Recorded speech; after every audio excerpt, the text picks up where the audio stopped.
हाँ जी मित्रों, आज की वीडियो काफी ज्यादा ही जबरदस्त होने वाली है क्योंकि जबरदस्त ही अपडेट लेके हाजिर हो चुका हूं। मैं आपको बताना चाहूंगा कि 15 अगस्त वाले दिन मोदी जी ने दो बड़े अपडेट दे दिए हैं, बड़ी अनाउंसमेंट कर दी है। हमारी टेक इंडस्ट्री यहां से यहां तक आने वाली है, बढ़ने वाली, इंडिया का नाम रोशन होने वाला है। कौन सी वो दो बड़ी अपडेट है, सुनने के बाद आप बिल्कुल खुश हो जाओगे। साथ ही साथ वीए की तरफ से बड़ी अपडेट है, साथ ही साथ हमारी सरकारी टेलीकॉम कंपनी बीएसएनएल की तरफ से 3 बड़ी अपडेट निकल के आ रही है। उसको सुनने के बाद भी आप खुश होने वाले हो। सारी अपडेट जानना चाहते हो, वीडियो में बने रहना। हेलो मेरे भाई, मेरा नाम है कमल, आप देख रहे हैं आपका अपना यूट्यूब चैनल पत्री भाई। वीडियो को स्टार्ट करते हैं। ओके, सबसे पहले मैं बताना चाहता हूं कि 15 अगस्त वाले दिन मोदी जी ने क्या अनाउंसमेंट किए हैं। लाल किले के ऊपर झंडा लहराने के बाद भाई साहब 79th जो इन्होंने आजादी दिवस मनाया है ना, और जो दो अनाउंसमेंट किए हैं ना, वो काफी जबरदस्त है। पहला जो अनाउंसमेंट उन्होंने ऐलान किया है कि दिवाली के मौके के ऊपर, ठीक है ना, देशवासियों को बहुत ही अच्छा गिफ्ट मिलने वाला है कि जीएसटी के ऊपर छूट मिलने वाली है। यानी कि टैक्स आपको अब कम देना पड़ेगा, ठीक है ना, टैक्स घटने वाला है कहने का मतलब। और इतना नहीं है, जो रोजमर्रा की चीजें हम यूज करते हैं खाने पीने वाली, वो सस्ती होने वाली है क्योंकि टैक्स वगैरह ये कम करने वाले हैं। ये तो है पहली अपडेट, पहला ऐलान। दूसरा ऐलान ये है कि भाई साहब इसी साल 2025 के एंड दिसंबर में सेमीकंडक्टर जो चिप है वो लॉन्च होने वाली है। Semiconductor chip made in India वाली चिप लॉन्च होने वाली है। पहले ये अदर देशों में चिप वगैरह बनती थी, जैसे कि और भी काफी सारे देश हैं, ताइवान वगैरह भी है। और आप सबको पता है कि क्वालकॉम फलाना फलाना स्नैपड्रैगन वाला प्रोसेसर 870 865 वगैरह, ठीक है ना, आपको पता ही होगा। वो मतलब कि उसको ही सेमीकंडक्टर चिप वगैरह बोलते हैं, ठीक है नहीं। वो जो चिप है, ठीक है ना, वो इंडिया में कभी बनी नहीं, मतलब मेड इन इंडिया की कोई चिप है ही नहीं थी, ठीक है ना।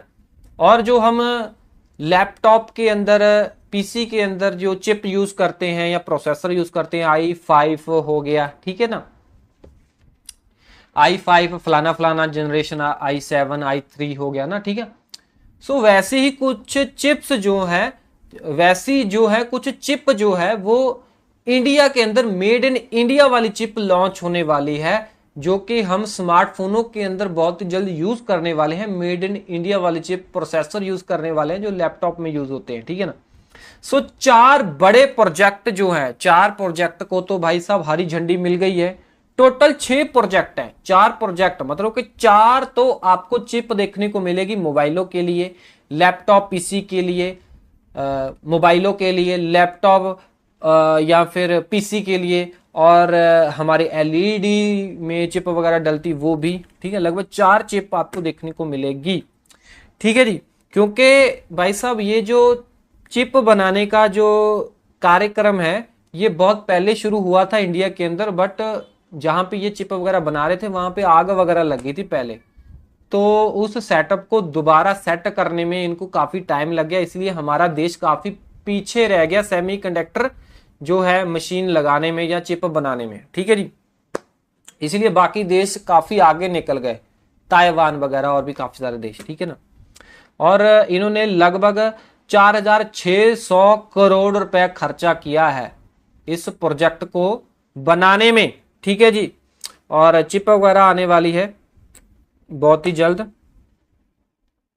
और बताने चाहता हूं कि जो पहले इन्होंने ना सेमीकंडक्टर जो है ना मतलब यूनिट लगाया था वो मोहाली के अंदर लगाया था, ठीक है ना, वहां पे आग लगी थी। ओके, ये थी 2 अपडेट। बाकी ये अच्छी बात है कि चिप वगैरह आएगी तो इसमें क्या है, हमारा इंडिया का अगर मेड इन इंडिया है तो इंडिया का नाम तो रोशन होगा ही। ओके, अगली जो अपडेट आ रही है वो बीएसएनएल की तरफ से आ रही है। बीएसएनएल की 3 अपडेट देने वाला हूं। सो पहली अपडेट की बात करो, बीएसएनएल बहुत ही जल्द बीएसएनएल पे लॉन्च करने वाला है। जैसे गूगल पे, फोन पे, पेटीएम है, अमेजोन पे है, वैसे ही बीएसएनएल भी अपना बीएसएनएल पे लॉन्च करने वाला है, जिसको आप बीएसएनएल सेल्फ केयर ऐप के अंदर जाके यूज कर सकते हो। रिचार्ज वगैरह करना है, बिल पेमेंट करना है, कर सकते हो। ठीक है जी। साथ ही साथ बीएसएनएल वालों ने दिल्ली के अंदर अपने 4G सर्विसेज को लॉन्च कर दिया है। ठीक है ना, बट सॉफ्ट लॉन्चिंग की है। सो इन्होंने किसी अदर नेटवर्क के साथ पार्टनरशिप की है, 4G ASA सर्विसेज, ठीक है, उनके साथ पार्टनरशिप करके इन्होंने अपने 4G को लॉन्च किया है दिल्ली के अंदर। अगर आप MTNL के ग्राहक हो तो आपके लिए खुशखबरी है, अब आप दिल्ली में 4G यूज कर सकते हो। ठीक है जी। बाकी एक और अपडेट आ रही है, वो आ रही है, बाकी तीसरी अपडेट भी बीएसएनएल की तरफ से आ रही है, क्योंकि 3 अपडेट थी। मैं बताना चाहता हूं कि बीएसएनएल ने तमिलनाडु के अंदर ई सिम सर्विस को लॉन्च कर दिया। ई सिम सर्विस क्या है? ई सिम वो ही है भाई साहब, ठीक है ना, जिसमें फिजिकल सिम का कोई लेना देना नहीं है, ये डिजिटल सिम है। ये प्रोफाइल आपको बनानी पड़ेगी आपके मोबाइल के अंदर। सो मोबाइल भी आपके पास फ्लैगशिप होना चाहिए भाई, बड़े स्मार्टफोन बड़े काम, ठीक है, कहने का मतलब कि आपके पास फ्लैगशिप लेवल के स्मार्टफोन होना चाहिए, सैमसंग के, आईफोन है, वन प्लस वगैरह के, ठीक है जी, उसमें ही सिम का आप यूज कर सकते हो। तो अभी फिलहाल के लिए तमिलनाडु के अंदर है, सॉफ्ट लॉन्चिंग की है, बीएसएनएल बोला धीरे धीरे करके हम और ऑल ओवर इंडिया में, ठीक है ना, अपनी ई सिम प्रोजेक्ट को लॉन्च कर देंगे। बट ई सिम वाला प्रोजेक्ट बाकी प्राइवेट टेलीकॉम कंपनियों ने बहुत पहले का लॉन्च किया हुआ है, जियो वगैरह का, एयरटेल वगैरह का, आपको पता है कि आप तो ई सिम यूज करते ही होंगे, बट बीएसएनएल ने अब लॉन्च किया है जाके। यार काफी साल पीछे है ये, ठीक है ना, टेक्नोलॉजी के मामले में, बट देर आए दुरुस्त आए।